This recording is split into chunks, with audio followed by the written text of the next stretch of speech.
مردی کا درود بھیجے گا محمد و آل اللہم صلی علی محمد و آل محمد. اپنے تمام مرحومین کے لیے اور تمام ان لوگوں کے لیے جنہوں نے دنیا کے مختلف کونوں تک اہل بیت اطہار علیہ السلام کے پیغام کو پہنچانے کے لیے محنتیں کی، جد و جہد کی، اب دنیا میں نہیں رہے. اس گھر کے مکینوں کے جو بھی مرحومین رشتہ دار ہیں ان سب کے لیے ایک سورہ فاتحہ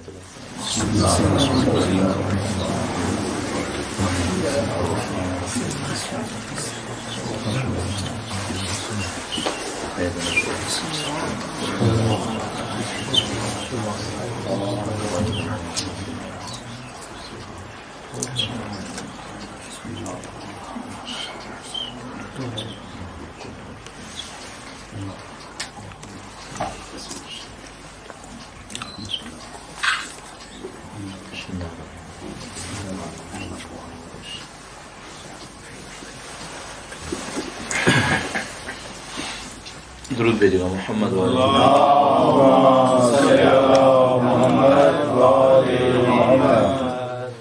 اعوذ باللہ من الشیطان الرجیم. بسم اللہ الرحمن الرحیم. الحمد للہ رب العالمین والصلاة والسلام علی سید الانبیاء والمرسلین حبیب الہ العالمین ابی القاسم محمد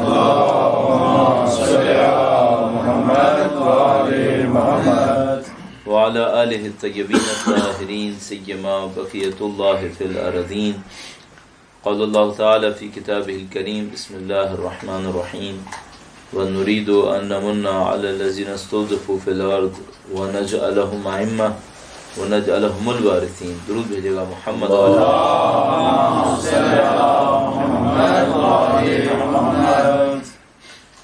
محترم امام کی ولادت کی مناسبت سے مجلس ہے، محفل ہے، اور خوش قسمتی سے ان امام کا تذکرہ ہے جن کے روضے کی زیارت کا شرف ہم میں سے اکثر لوگوں نے حاصل کیا ہے. یوں تو تمام ائمہ اطہار علیہ السلام کلنا محمد کے درجے پہ فائز ہیں، لیکن کچھ ایسی ہستیاں ہوتی ہیں جن سے خاص تعلق کسی بھی وجہ سے زیادہ بڑھ جاتا ہے، اور آٹھویں امام کی ذات ایسی ایک ہستی ہے.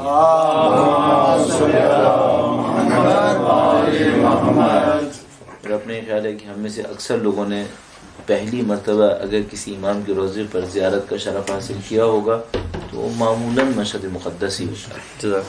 میرے خیال میں تقریباً سب کے ساتھ ایسا ہوتا ہے کہ وہ کربلا سے پہلے مشہد پہنچ جایا کرتے ہیں. تقریباً سب کے ساتھ ایسے ہی ہوتا ہے. البتہ کچھ لوگ ایسے ہوں گے کہ جو پہلے کربلا پہنچے ہوں گے. گویا آٹھویں امام کا در وہ در ہے جو ہمیں امامت سے متصل کر رہا ہے، اور اس کی در کی برکات، ان کے در کی عظمتیں اور مقام ہم سب کے سامنے کسی نہ کسی طریقے سے عیناً واضح ہے. سب کے بارے میں ہم نے کچھ نہ کہیں روایات پڑھی ہیں، لیکن اس در کی فضائل کو سب لوگوں نے تقریباً اپنی آنکھوں سے دیکھا ہوا ہے، اس کی معنویت کو کہیں نہ کہیں احساس کیا. اپنے امام کی ولادت کے موقع پر ان کی جد امجد کے حضور اور ان کی جدہ ماجدہ کے حضور اور پھر پردہ غیب میں موجود ان کے فرزند کے حضور مبارکباد کا پیغام پہنچانے کے لیے ایک بار پھر درود بھیجیں محمد.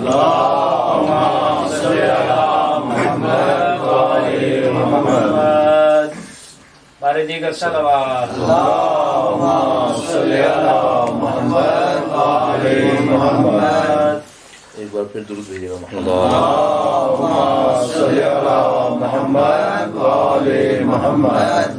سننے بہت سارے کام اکٹھے ہو رہے ہیں، کہیں بھی ریکارڈنگ ہو رہی ہے، کہیں پہ بھیجا جا رہا ہے، اور سب کام چونکہ ساتھ چل رہے ہیں اس وجہ سے کہیں نہ کہیں بہرحال رکاوٹ ہو رہی ہے. کوئی مسئلہ نہیں ہے. ان سب کی توفیقات کے لیے جنہوں نے اس پروگرام کو منعقد کیا اور آپ اپنی صحت و سلامتی کے لیے پتہ نہیں کہاں سے آپ فاصلہ طے کر کے باہر آئیں.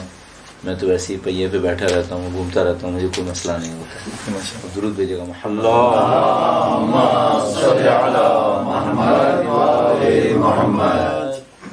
عرض ہوا کہ ذکر امام کی شخصیت کا اور ہمارا ان کے چاہنے والے، ان کے ماننے والے متعدد نکات ذہن میں آتے ہیں امام کی شخصیت کی مناسبت سے، امام کی حیات طیبہ میں پیش آنے والے واقعات کی مناسبت سے، امام کی صلح کی مناسبت سے، جو ایک طرح سے کہہ لیں صلح اس کو تعبیر اگر کر سکیں، ولایت عہدی کی پیشکش کو جو امام نے قبول کر لیا اس کی مناسبت سے، بہت ساری ایسی چیزیں ہیں جس کی مناسبت سے کچھ نکات بیان ہو سکتے ہیں. چونکہ یہ شاید انہی مناسبتوں سے پیش کرتے ہوئے ہمارا 4واں جلسہ ہے، اور کئی ایسے پوائنٹس کو میں پیش کر چکا ہوں، اور آپ بھی یقیناً اپنی زندگی میں ان پوائنٹس کو سنتے آئے ہیں بہت دفعہ، خاص کر جانشینی کے حوالے سے. لہٰذا میں بہت زیادہ گفتگو جانشینی کے حوالے سے نہیں کروں گا، سوائے 1-2 نکات کو بیان کرتے ہوئے، اور اس کے بعد توجہ دیں گے ان مسائل کی طرف جو اس وقت ہمیں اور آپ کو امامت کے حوالے سے اور دنیا میں مختلف موضوعات سے جو درپیش ہو رہے ہیں. جانشینی کا مسئلہ کیا مسئلہ تھا؟ جانشینی کے مسئلے میں کیا اہداف تھے، اور جانشینی کے مسئلے کو کس طریقے سے اہل بیت اطہار علیہ السلام نے حل کیا؟ اہداف بظاہر بہت واضح ہیں. اہداف یہ نہیں ہے کہ حق حقدار کو ملے، اہداف یہ ہیں کہ حق حقدار کو نہ ملے اور غاصب یہ کہلا سکے کہ اس نے حق دے دیا. اصل ہدف یہ ہے. اگر جانشینی کے معاملے میں حکام وقت مخلص ہوتے تو امام علی مقام کو جانشین بنانے کی کیا ضرورت تھی؟ خود حکومت حوالے کر دی جاتی. اور جانشین بھی وہ شخص بنا رہا ہے کہ جو عمر میں امام سے کہیں کم ہے. جانشین اس کو بنایا جاتا ہے جو عمر میں کم ہو، تاکہ اگر جانشین بنانے والے کا انتقال ہو اور وہ دنیا سے چلا جائے تب جانشین کی باری آئے. یہاں جانشین کا سن خود بنانے والے سے زیادہ ہے، لہذا امکان بھی نہیں ہے کہ حکومت پہنچے. بہت واضح ہے کہ جانشین بنانے والا اس مقصد کے پیچھے نہیں ہے کہ وہ حق کو حقدار تک دینا چاہتا ہے، بلکہ ہمارے پاس مکالمہ موجود ہے، مختلف لوگوں نے اس کو بیان کیا ہے کہ جب مامون الرشید نے خلافت کی پیشکش کی، جانشینی کی پیشکش کی، تو کیا مکالمہ پیش آیا. اور یہ اگر آپ دیکھنا چاہیں تو اردو کتابوں میں سے احسن المقال کے اندر دیکھ سکتے ہیں. شیخ عباس قمی کی کتاب منتہی الاعمال کا اردو ترجمہ احسن المقال ہے. اس چیپٹر میں جس میں امام کے حالات کو بیان کیا گیا، وہ مکالمہ تفصیل سے درج ہوا ہے، جس میں ہم دیکھ سکتے ہیں کہ وہ ایک موقع پر یہاں تک آ کر دھمکی دیتا ہے کہ اگر آپ نے قبول نہیں کیا تو آپ کی جان خطرے میں ہوگی. اور امام علی مقام اس دھمکی کے مقابلے میں کہ جو وہ دیتا ہے، یہ دیکھتے ہوئے کہ شہادت بمقصد ہونی چاہیے، شہادت کا ایک ہدف ہونا چاہیے. اگر اس موقع کے اوپر مزاحمت کرتے اور شہید ہو جاتے، وہ مقصد حاصل نہیں ہو سکتا تھا. ایک بات مجموعی طور پر ذہن میں ہم رکھ سکتے ہیں، انسان کی زندگی میں نہ جنگ اصل ہے نہ صلح اصل ہے. ان میں سے کوئی چیز اصل نہیں ہے. یعنی ہم یہ سوچیں، اور آپ اور میں اپنے ذہن سے پوچھیں کہ نبی سے لے کر آخری امام تک کس چیز کو اصل قرار دیں؟ اہل بیت جنگ چاہتے تھے یا صلح چاہتے تھے؟ ہمارا جواب یہ ہے کہ نہ جنگ اصل میں چاہتے تھے نہ صلح اصل میں چاہتے تھے. وہ اللہ کی رضایت چاہتے تھے جس راستے سے بھی حاصل ہے. وہ دین کی ترقی چاہتے تھے. وہ چاہتے تھے زیادہ سے زیادہ لوگ دین پر آئیں. جنگ سے ہو تو جنگ سے ہو، اور صلح سے ہو تو صلح سے ہو. لہذا کبھی ایسا نہیں ہوگا کہ وہ جنگ کے موقع پر صلح کریں اور صلح کے موقع پر جنگ کریں. جو دین کا تقاضا ہوگا اس کو انجام دے دیں گے. لہذا ہم بہت آسانی سے کہہ سکتے ہیں کہ اگر امیر المومنین 8ویں امام کے مقام پر ہوتے اور مولا 8ویں امام امیر المومنین علیہ الصلوۃ والسلام کے مقام پر ہوتے تو واقعات میں کوئی تبدیلی نہیں آنی تھی. اگر مثلا ائمہ اطہار کی ترتیب کو تبدیل کریں اور وہ شخصیت جو 4تھے نمبر پر آئیں وہ اگر ساتھ میں بہت اسٹیبلائز، آرگنائز اور ایک اسموتھ فلو کے اندر بہنے والے معاشرے ہیں. سوال یہ ان کی مشکل حل ہو گئی ہے کیا؟ ظاہری طور پر تو حل ہو گئی ہے، لیکن اندر سے ایک اور مشکل باقی ہے. وہ یہ ہے کہ آیا لوگ زندگیوں سے مطمئن ہیں؟ آیا لوگوں کی زندگیوں کے لیے اہداف صحیح اہداف ہیں؟ اگر ایسے ہی مر جائیں تو آپ کے خیال میں انہوں نے کمال حاصل کر لیا؟ یعنی کہ نہیں، یہ جن چیزوں کو کمال سمجھ رہے ہیں وہ کمالات ہیں جو جانوروں کے اندر بھی پائے جاتے ہیں. یہ انسان کا کمال ہی نہیں ہے. مثلا یہ اس وقت کمال سمجھ رہے ہیں اچھا کھانا، اچھا پہننا، مطمئن سونا اور تفریح کرنا. یہ ان کے نزدیک کمالات ہیں. ان کمالات کے یہ ماہر ہیں، ان کمالات کو انہوں نے حاصل بھی کر دیا. لیکن سوال یہ کہ ان میں سے کون سا کمال ہے جو جانور میں نہیں ہوتا؟ ہاں اس میں پہننے کی حس نہیں ہوتی، لہٰذا اس میں کمال نہیں ہوتا اس پہننے کا. باقی جو چیزیں ہیں اس کے اندر بھی ہوتی ہیں. وہ بھی کھاتا ہے، وہ بھی سوتا ہے، وہ بھی تفریح کرتا ہے. آیا یہی انسان کا کمال ہے؟ تو یہ اس طرح سے تو حل ہو جائے گی مشکل، اس طرح سے مشکل حل نہیں ہوگی.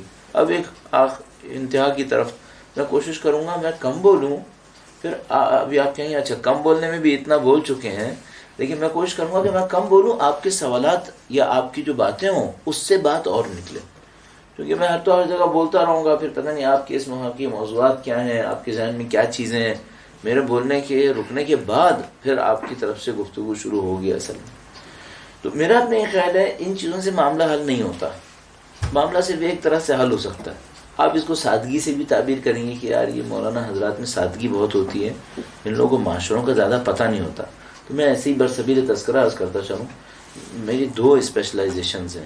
ایک دینی تعلیم ہے، جس کے لیے میں ایران میں تقریباً 12 سال رہا تھا، اور دوسرا اسپیشلائزیشن میرا پولیٹیکل سائنسز میں ہے.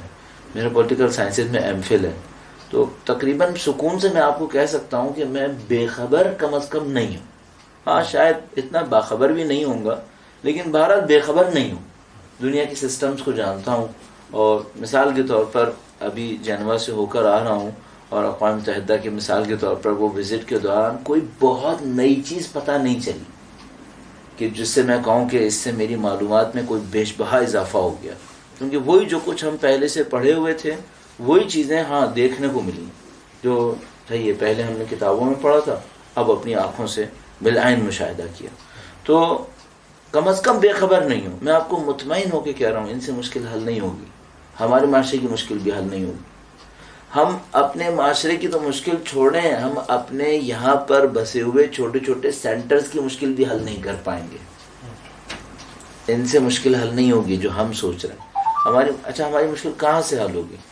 بہت سادہ بات کہوں آپ سے، جس میں اصل راز ہے وہ یہ ہے، صرف اس وقت حل ہوگی جب ہم اپنے آپ کو چھوڑ کر خدا کی مان لیں گے. سادہ سی بات ہے وہ. میرے پاس کچھ لطیفے ٹائپ کے ہوتے ہیں، چٹکلے، جس کو میں ان جگہوں پہ سنا دیتا ہوں جہاں پہ دیکھتا ہوں پبلک بہت دیر بولوں گا تو بور ہو جائے گی، تو اس کو سنا کے ذرا معاشرے کو اس کو ٹھنڈا کرتا ہوں، محفل کو، کہ بوریت کم ہو جائے. اشفاق احمد کا نام آپ سب نے سنا، وہ رائٹر بھی اور یہ بھی اور وہ بھی سبھی کچھ. تو اس نے ایک جگہ اپنی کسی کتاب میں لکھا کہ کبھی ان کے ذہن میں یہ سوال آیا کہ مومن کون ہوتا ہے. امیر المومنین نے مومن کی بہت اچھی تعریف خطبہ حمام میں کی ہے، نہج البلاغہ میں، جس کو پڑھ کے میں گارنٹی سے کہہ رہا ہوں کہ ہمیں یقین ہو جائے گا کہ کم از کم ہم نہیں ہیں. مطمئن ہو کے کہہ رہا ہوں. ہم لوگ سمجھ رہے ہوتے ہیں کہ ہم بہت بڑے ہیں، لیکن اگر وہ خطبہ پڑھ لیں جس کی سند قطعی ہے، یعنی جس کی سند محفوظ ہے کہ ہاں صحیح ہے، آپ پڑھ لیں، میں آپ کو مطمئن ہو کے کہہ رہا ہوں کہ آپ کہیں گے کہ ہم نہیں ہیں. ہم یہ کہہ سکتے ہیں کہ مومنوں کے بھی درجات ہیں، اور مولا نے بہت اونچے والے مومن کا تذکرہ کیا ہے، تو ہم کہیں بھی لٹکے لٹکے ایک مومن بن جائیں شاید، لیکن جو انہوں نے بیان کیا ہے کم از کم وہ ہم نہیں ہیں، وہ ہم لوگ نہیں ہیں، وہ کچھ اور ہے. بہرحال تو اشفاق احمد نے کہا کہ میرے ذہن میں آیا کہ بھائی یہ مومن کون ہوتا ہے. تو کہنے کہ میں نے کچھ لوگوں سے رجوع کیا اور ہر ایک نے مختلف چیزیں بتائیں. کسی نے کہا وہ جو نماز زیادہ پڑھتا ہے، تو میں نے دیکھا نہیں بھائی بہت سارے لوگ نماز زیادہ پڑھتے ہیں ان میں ایمان نظر نہیں آتا. جو ایمان کے اثرات ہوتے ہیں نا، دیکھیں اگر آپ کے پاس آپ کے بدن کے اندر کوئی کیمیکل کم یا زیادہ ہو تو اس کے اثرات ظاہر ہوں گے. اصل میڈیسن کیا ہے؟ میڈیسن سب کا سب آپ کی باڈی میں کیمیکلز کے ریشو کو مینٹین کرنا ہے. اور جب بھی کوئی بیمار ہوتا ہے تو ہم کیا کرتے ہیں؟ اسے کوئی کیمیکل کھلا دیتے ہیں یا انجیکشن سے لگا دیتے ہیں. تو ساری باڈی ہماری کیمیکلز ہیں. کچھ کیمیکل کم ہو جاتے ہیں، کچھ کیمیکل زیادہ ہو جاتے ہیں، تو ہم بیمار ہو جاتے ہیں. اور ڈاکٹر کیا کرتا ہے؟ وہ کچھ کیمیکل جو کم ہوتے ہیں ان کو برابر کرنے کی کوشش کرتا ہے، جو زیادہ ہوتے ہیں انہیں کم کرنے کی کوشش کرتا ہے. اور یہ میں آپ کو بتاتا چلوں، بڑے بڑے ڈاکٹر بتاتے ہیں کہ ہمیں آج تک یہ سمجھ میں نہیں آیا کہ یہ کیمیکلز اندر کر کیا رہے ہیں. یہ میں آپ کو بتا رہا ہوں، بعض ممکن ہے کوئی ڈاکٹر آپ سے کہہ نہیں ہمیں سب پتہ ہے. یقین فرمائے ڈاکٹرز کو بھی نہیں پتا کہ یہ کیمیکلز سے ہو کیا رہا ہے. ان کو یہ پتہ چل جاتا ہے کہ فلاں کیمیکل کم ہو گیا لہذا یہ گڑبڑ ہو گئی ہے، لیکن ان کو یہ پتہ نہیں ہوتا کہ اس کیمیکل سے یہ اثر ہوتا کیوں ہے. اس بات کو یہ درد اتنا نہیں کر پاتے.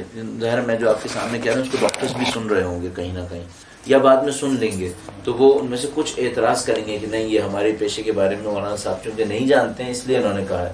تو میں ان کی خدمت میں بھی عرض کر رہا ہوں کہ میں مطمئن ہو کے کہہ رہا ہوں کہ میں نے عام ڈاکٹر سے زیادہ لوگوں سے پوچھا ہے اور انہوں نے کہا ہے کہ ہمیں صحیح خبر نہیں ہے کہ اصل میں یہاں پہ کیا ہو رہا ہے. تو انہوں نے کہا، وہ لوگوں نے کہا بھائی کچھ جو نماز پڑھتے ہیں ان کا نہیں یہ نہیں ہے. پھر کسی اور نے کچھ اور کہا تو کہنے گے کہ ایک علاقے میں پتہ چلا ایک بہت سیاح آدمی رہتا ہے، کہنے کہ میں بھی اس کے پاس گیا اور میں نے اس سے کہا کہ بندہ خدا یہ بتاؤ مومن کون ہے؟ مسلمان، مسلم اور مومن کا فرق کیا ہے؟ کہنے لگا، وہ آدمی ہنسا. اس نے کہا کہ بھائی اس کا فرق بہت چھوٹا سا ہے. کہنے لگا کیا ہے؟ کہنے لگا مسلمان وہ ہوتا ہے جو اللہ کو مانتا ہے، مومن وہ ہوتا ہے جو اللہ کی مانتا ہے. مسلمان وہ ہوتا ہے جو اللہ کو مانتا ہے اور مومن وہ ہوتا ہے. اب آپ خود دیکھ لو ہم کون ہیں. یہی راز ہے. اگر کوئی انسان اور کوئی معاشرہ اللہ کی مانے تو کمال ہو گیا، وہ اپنے کمال پہ پہنچ جائے گا. ہر چیز کا ایک کمال ہے. مثلا چھری کا کمال کیا ہے؟ جس چیز کو کاٹنے کے لیے بنی ہے اسے کاٹے. ایک چھری ہوتی ہے مکھن لگانے کے لیے، اس کا کمال کاٹنا نہیں ہے، اس کا کمال ہے لگائے. ایک چھری بنی ہے کاٹنے کے لیے، لیکن کیا کاٹنے کے لیے؟ مثال کے طور پر یہ اورنج کاٹنے کے لیے بنی ہے، پھل کاٹنے کے لیے، یہ پھل کاٹے. ایک چھری بنی ہے چربی کاٹنے کے لیے، گوشت کاٹنے کے لیے، یہ اسے کاٹے. سوال یہ ہے انسان کس لیے بنا؟ معاشرے کس لیے بنے؟ جب وہ چیز مل جائے جس کے لیے انسان بنے، معاشرے بنے، یہ ان کا کمال ہے. اور یہ کہاں سے ملے گا؟ جب انسان اور معاشرے اللہ کی مانیں گے تو انہیں وہ سب مل جائے گا. جب تک نہیں مانیں گے، فارسی میں ایک کہاوت ہے، کہتے ہیں حلوہ حلوہ کہنے سے منہ میٹھا نہیں ہوتا. ہم لوگ اللہ کو حلوہ حلوہ سمجھ کے کہہ رہے ہیں، اس سے منہ میٹھا نہیں ہوگا. اللہ کی سننے اور کرنے سے اس سے منہ میٹھا ہوگا. جب تک وہ نہیں ہوگا ہم مارے مارے پھریں گے، کفار ہمیں ذلیل کریں گے، ایک دوسرے کی ہم گردنیں کاٹیں گے، زندگی میں پریشان پھرتے رہیں گے، آوارگی سے دو چار ہوتے رہیں گے اور ہمیں کچھ سمجھ میں نہیں آئے گا کہ کرنا کیا ہے. یہ سب ایسے ہی رہے گا. کس وقت صحیح ہوگا؟ جب یہ ٹھوکریں کھا کھا کے سمجھ جائیں گے کہ بھائی اپنی نہیں کرنی ہے، جو اللہ نے چاہا ہے وہ کرنی ہے. بس جس دن یہ سمجھ میں آ جائے گا اور آپ کرنا شروع کر دیں، میں اور آپ، اس دن ہماری مشکل حل نمبر پر آئے. وہ چھٹے نمبر پر آتے تو واقعے میں کوئی تبدیلی حاصل نہیں ہونی تھی. واقعہ یہی ہونا تھا کہ جو اس وقت ہمارے سامنے ہے. تو شخصیتوں کا اختلاف نہیں ہے، یہ حالات کا اختلاف ہے. اصول اپنی جگہ پر ایک ہی رہتے ہیں. اور وہ اصل کیا ہے؟ وہ اصل یہ ہے کہ اگر کوئی دشمن مقابلہ کر رہا ہے، سازش کر رہا ہے، تو اس کے مقابلے کے لیے مناسب ترین طریقہ کار کیا ہے؟ اگر مناسب راستہ جنگ ہے تو جنگ کریں گے، اور اگر مناسب راستہ صلح ہے تو صلح کریں گے. ان حالات کو دیکھتے ہوئے ان حالات نے بہت اچھا مکالمہ میرا اپنے خیال ہے، کل بھی میں کہیں پہ تذکرہ کر رہا تھا. حجر ابن عدی جب صلح امام حسن پیش آئی تو امام کے سامنے تشریف لائے. امام کے نام پر درود بھیجے گا، محمد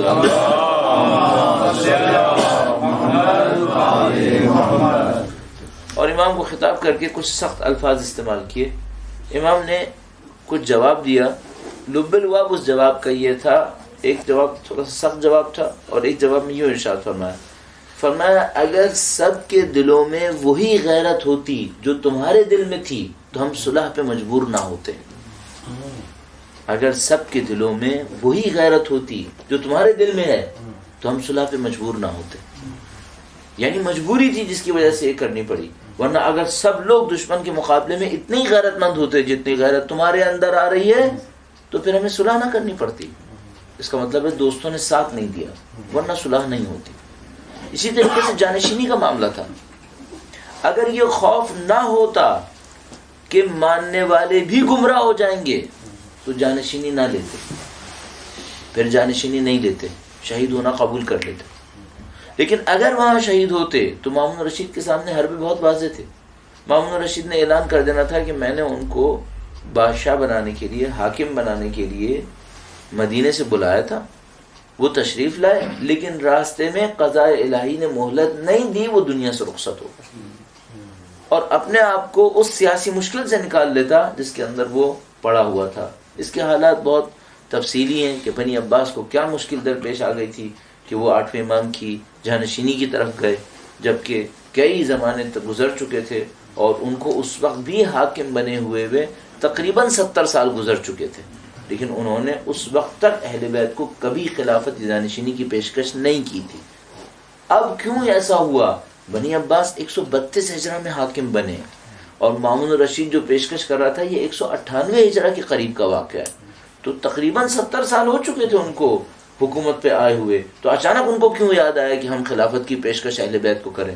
اس کی بہت سارے اسباب ہیں، اس کی وجوہات ہیں، اس کو فی الحال یہاں پر شاید بیان نہیں کر پائیں گے، اس سیاسی موضوع کو یہیں پہ چھوڑ دیتے ہیں. اور جو نقطہ ہمیں حاصل ہوتا ہے وہ یہ کہ انسان کی زندگی میں اصل اس کی مرضی نہیں ہے، انسان کی زندگی میں اصل وہ ہے جو خدا چاہ رہا ہے. اگر وہ کر لے جو خدا چاہتا ہے کام حل ہوتے نظر آتے ہیں، اور اگر اپنی منمانی کرتا رہے گا پھر زندگی مسائل حل نہیں ہوں گے. اس نقطے سے استفادہ کرتے ہوئے تھوڑا سا ہم اور آپ چونکہ مشترکہ طور پر میرے خیال میں سوائے ان برادر کے سب کا تعلق پاکستان سے ہی ہے میرے خیال میں، تو تھوڑا سا ہاں سوائے ان برادر کو سب کچھ ہٹاتے ہوئے میں نے پہلے عرض کیا کہ سب کا تعلق پاکستان سے ہی ہے. تھوڑا سا میں اس بات پہ عرض کرنے کی کوشش کروں گا معاشرے تبدیل کیسے ہوتے ہیں. ہم سب کی ایک مشترکہ مشکل ہے، اس وقت پاکستان تقریباً جل رہا ہے، اس وقت جل رہا ہے. یعنی جو پاکستان میں رہ رہے ہیں وہ خائف ہیں، جو پاکستان سے باہر رہ رہے ہیں وہ پریشان ہیں. اس ملک کا کیا ہوگا؟ حقیقت یہ ہے کہ تقریباً سب جانتے ہیں کہ معاملہ کنٹرول سے باہر ہو گیا ہے. تقریباً سب اس بات کو احساس کر رہے ہیں کہ اب معاملہ کنٹرول میں نہیں ہے. جن حالات میں ہم مبتلا ہوئے ہیں ان میں مستقبل قریب میں باہر نہیں آئیں گے، مستقبل قریب میں باہر نہیں آئیں گے. تھوڑا سا اس پہ گفتگو کر لیتے ہیں، یہ معاشرے مصیبت میں پھنستے کیسے ہیں. اچھا، خاص کر اگر کوئی میرا اور آپ کا جیسا پاکستان کا باشندہ رہنے والا یا تعلق رکھنے والا اس جیسے کسی ملک میں رہ رہا ہو اور کبھی غلطی سے دماغ کے کسی گوشے میں مقابلہ کر لے کہ وہاں کیا ہے اور یہاں کیا ہے، تو ہر قسم کی پریشانی لاحق ہو سکتی ہے. ہمیں ذرا سا یہ اپنے آپ سے پوچھنا ہوگا یہ معاشرے مصیبتوں میں پھنستے کیوں ہیں، ایسا ہوتا کیوں ہے، اور ان کو حل کرنے کے لیے کرنا کیا ہوتا ہے. اچھا، ہم کچھ کر نہیں پائیں گے، ظاہر ہے.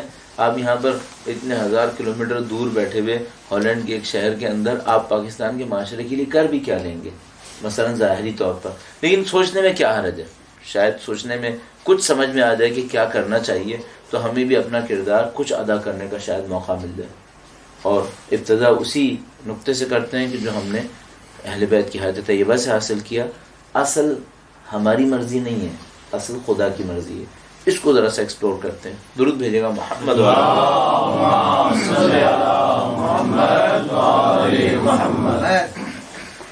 دنیا میں تقریباً ہر معاملے میں ایک ظاہر ہے ایک باطن ہے. تقریباً ہر معاملے میں ایسا ہی ہے، چاہے وہ فزکس ہو، اجسام کے معاملہ ہو، چاہے وہ اللہ کی بندگی ہو اور معنویات ہو. ایک ظاہر ہے ایک باطن ہے. چاہے آپ کا بدن ہی کیوں نہ ہو، آپ کے بدن کا بھی ایک ظاہر ہے اور اس کے بہت سارے باطن ہیں. اب ہمارے پاس کئی سوال اس طرح سے ابھرتے ہیں، ان میں سے ظاہر اصل ہے یا باطن اصل ہے؟ محنت کس پہ کرنی ہے، ظاہر پہ کرنی ہے یا باطن پہ کرنی ہے؟ مثال کے طور پر آپ کو یا آپ کے کسی بچے کو بخار ہوا ہے، ایک اس کا ظاہر ہے ایک اس کا باطن ہے. ظاہر یہ ہے کہ جلد پر گرمی کا احساس ہو رہا ہے، آپ اوپر سے برف رکھ لیجئے اس کا بخار کم ہو جائے گا. لیکن کیا مشکل حل ہو جائے گی؟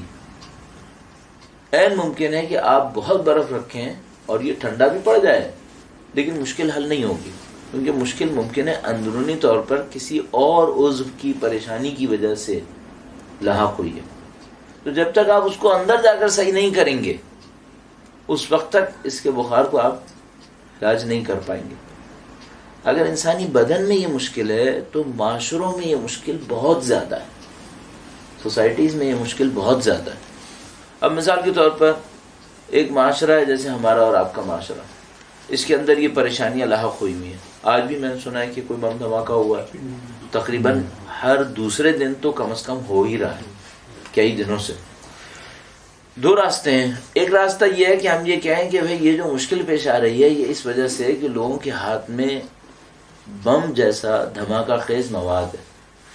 اگر یہ نہ ہو پھر کوئی مشکل نہیں. تو آپ بس ایک کام کر لیجئے، لوگوں کے پاس بم نہ پہنچے. کیا اس سے مشکل حل ہو جائے گی؟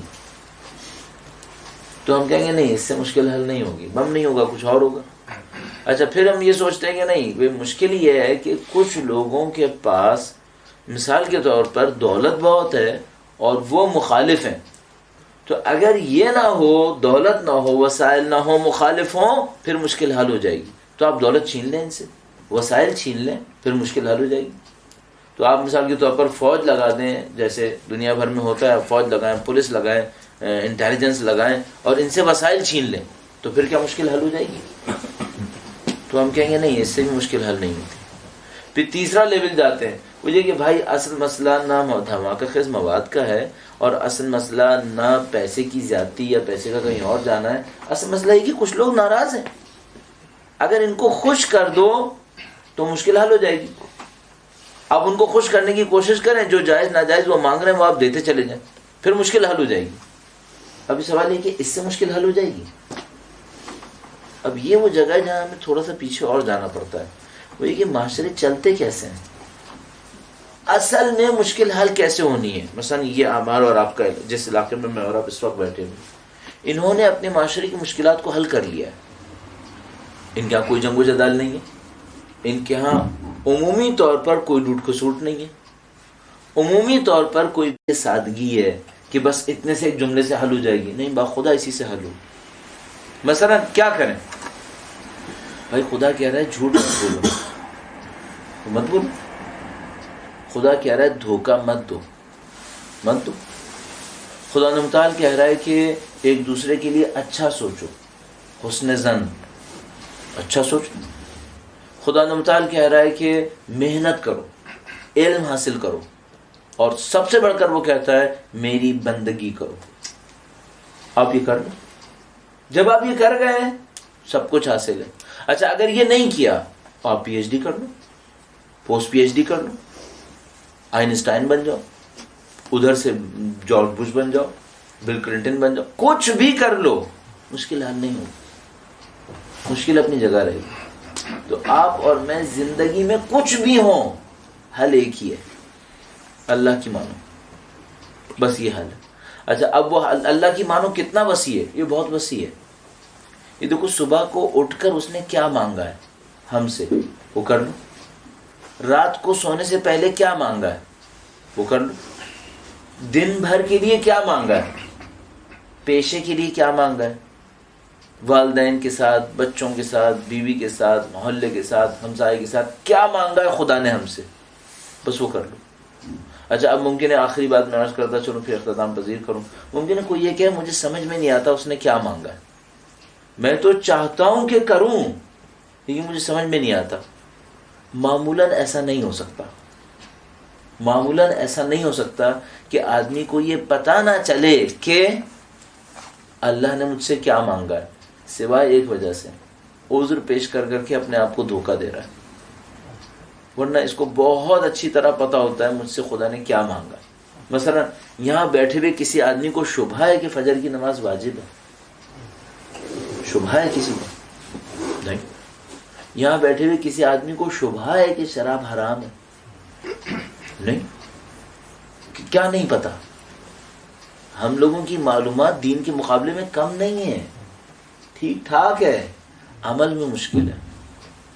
ہمیں معلومات کی کوئی مشکل در پیش نہیں ہے. آپ یقین فرمائیے جو لوگ کہتے ہیں نا مثلا ہمارے پاس کوئی بتانے والا نہیں ہے، تو میں دل میں ہنستا ہوں کہ چلو ٹھیک ہے میرے نمبر بن جائیں گے، یہ سمجھ رہے ہیں شاید میں کچھ بتاؤں گا. مشکل یہ ہے ہی نہیں، اصل مشکل یہ نہیں ہے کہ کوئی بتانے والا نہیں ہے، مشکل یہ ہے ہم کرنے والے نہیں ہیں.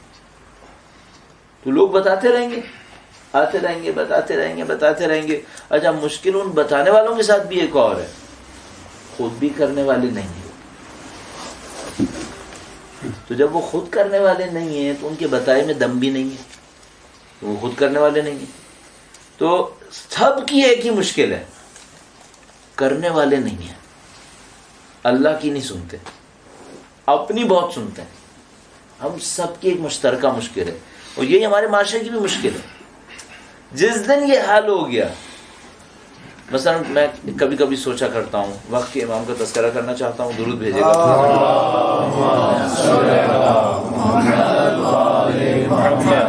سب ہمارے پاس، سب کے پاس، شیعہ سنی اور مثلا کوئی اور مسلک بھی انسان سوچ لے، سب کے پاس روایت موجود ہے 12ویں امام تشریف لائیں گے. عدد بھی معلوم ہے، ٹائٹل بھی پتہ ہے کہ امام ہوں گے، یہ بھی پتہ ہے کہ مثال کے طور پر نبی کے خاندان سے ہوں گے، سب کچھ پتہ ہے. یہ 12ویں کا عدد بھی معین ہے، لکھا ہے 12ویں ہوں گے، سب کو معلوم ہے. اچھا جب وہ آئیں گے تو کیا ہوگا؟ ایک جملہ ہے جو سب کے پاس ہے، شیعہ سنی دوسرے تمام لوگ سب کے پاس. یملأ الارض قسطا وعدلا کما ملئت ظلما وجورا. زمین کو عدل و انصاف سے بھر دیں گے جیسے وہ ظلم و جور سے بھری ہوگی.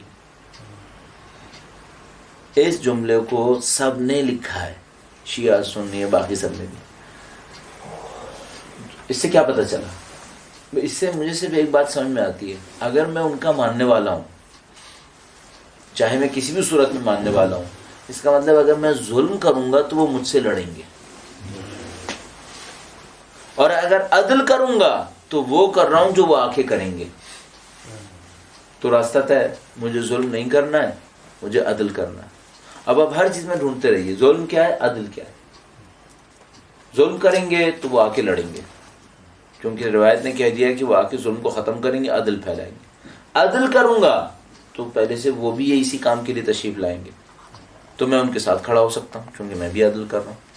دیکھ لیجیے ظلم کیا ہے. ظلم کیا ہے؟ ہر عدل کو سوچ لیتے ہیں، عدل یہ ہے ہر چیز کو اس کا حق دے دو، یہ عدل ہے. جسم کا ایک عدل ہے، اس کو غذا چاہیے، دو. روح کے ساتھ ایک عدل ہے، اس کو اللہ کی بندگی چاہیے، اسے دو.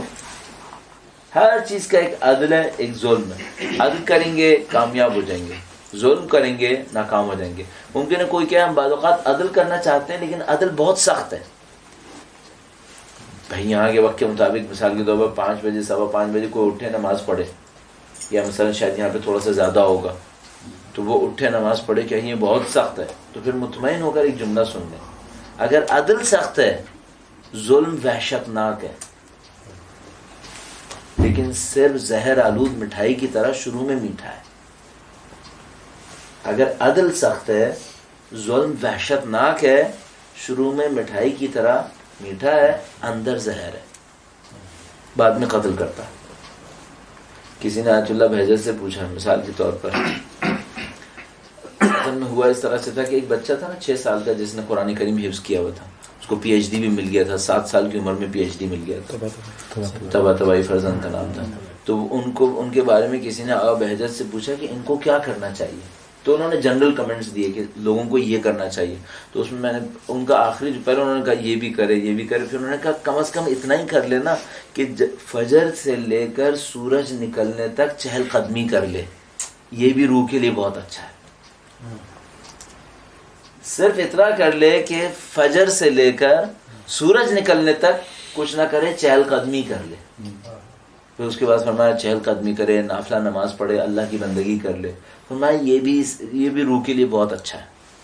اچھا ہمارا سونے کا ٹائم کیا ہے؟ یہی اصل ہمارا سونے کا ٹائم ہی یہی ہے. آپ نے دیکھا ہوگا رات کو 3 بجے تک محفل ہوتی ہے، بعد میں لوگ سو جاتے ہیں. پھر ہماری روح زندہ رہے گی ہماری؟ ہاں جسم رہیں گے، روح نہیں رہے گی، روح مر جائے گی. اب آپ کو سمجھ میں آیا پاکستان میں اتنے لوگ مر رہے ہیں، کسی کے اوپر اثر کیوں نہیں پڑ رہا؟ دنیا میں اتنے لوگ مرتے ہیں، کوئی پوچھتا ہے؟ نہیں مر رہے ہیں، مرتے ہیں جانوروں کی طرح، کیڑے مکوڑوں کی طرح مر رہے ہیں. یہ سب ہو رہا ہے. اب میں اور آپ کیا کریں؟ روح زندہ کرو بھائی، اس روح کو زندہ کرو تاکہ اپنے کمالات دکھائے.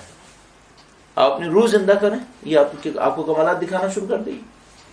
آپ کی بات میں تاثیر بھی آئے گی، آپ جو کہیں گے وہ ہونا بھی شروع ہو جائے گا، سب کچھ ہو جائے گا. لیکن مشکل یہ ہے کہ نہ جاننا مشکل نہیں ہے، نہ کرنا مشکل ہے.